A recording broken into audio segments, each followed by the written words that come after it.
Hey guys, Dr. Shook here. What I want to share with you today is I want you to I want to answer a common question. How do I know if I have Hashimoto's?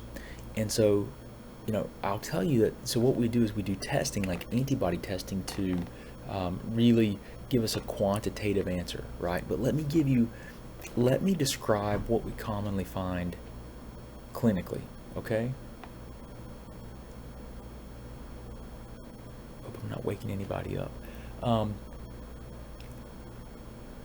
what we commonly find clinically is that the person that tends to have Hashimoto's, um, what they do is the ideal person, the person that you commonly see with it, is a person that's taking thyroid hormone replacement. They take it every day. They continue to not feel well or even feel bad, even with the medications. And as time progresses, they've had to increase their dosage little by little on subsequent follow-ups with their physician. And and so that's the classic person that has Hashimoto's. And what you find is that the progressive destruction of the thyroid gland results in the gland getting smaller and smaller and smaller, which decreases the gland's ability to make thyroid hormone, requiring an increase over time in their medication levels to try and balance it out. But they don't feel well, typically because the thyroid hormone levels are not the problem. Usually with Hashimoto's, it's the autoimmune process itself that produces inflammation that's causing you to not be able to use the hormone that you actually have in circulation very efficiently, and it results in the same kind of symptoms, okay? So that's the typical scenario. If that's you, you really need to have some antibodies checked. And I'll tell you, antibodies are good, but about 10% of people are seronegative, meaning that they don't have, you get the testing done, but their blood test is negative. It doesn't show antibodies. And so about 10% of folks have Hashimoto's, but it does not show with antibody testing.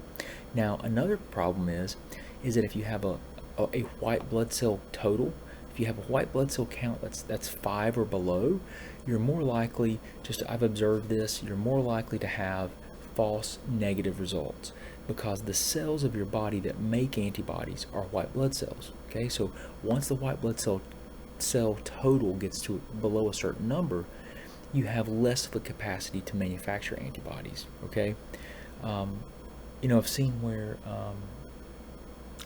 people actually improve their when their white blood cell count comes up, because they get healthier, that they start making antibodies. And in that case, that's just that's a scenario that can occur.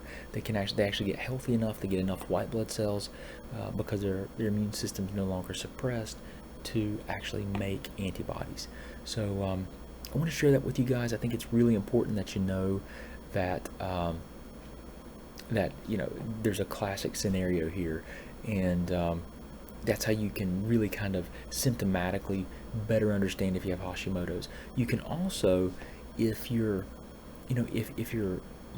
thyroid symptoms began around puberty, pregnancy, or perimenopause, then you're more likely to have Hashimoto's, because that's when you have these shifts in hormones, and that's when we see the autoimmune conditions are very frequently triggered in women, and that's when Hashimoto's usually starts. So puberty, pregnancy, perimenopause. So if it started around those times, if you have any of the other symptoms that I just mentioned, then it's very likely that it could be due to Hashimoto's. And if that's the case, you've got to address the drivers of the autoimmune process, or it just oftentimes people don't have great outcomes. They don't feel much better even with thyroid medications. Now, some people do feel significantly better, but the point too is like, are you just covering up symptoms, or are you addressing the problem, right? If you're just covering up symptoms and you're not addressing the drivers of the autoimmunity, then autoimmunity can expand to other tissues and create other problems. So you may be able to get by with it now, but in the future, what's going to happen? I mean, do you really want to have problems in the future? I mean, that's something that really to think about. Even if your current state, your current problems aren't that significant. But anyway, I'm going to go before I wake someone up. So I really appreciate you guys. If you have any questions, if you need anything, let us know.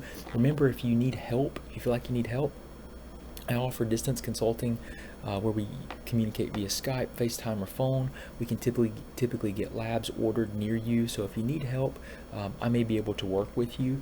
If you want antibodies tested, we can get thyroid antibodies for $20, and you can get those done at just about any LabCorp around the country. We can help you with that. If you want more information on like your labs and understanding thyroid labs better, I've created a guidebook called the 9 Tests Required to Understand Your Thyroid, and we have tons of resources. I've made so many videos just trying to put information out there. Just watch more of my videos. If you need any help, contact us. You can go to our website and learn a lot more there. We have a blog where I post a lot of things, and that's just Dr.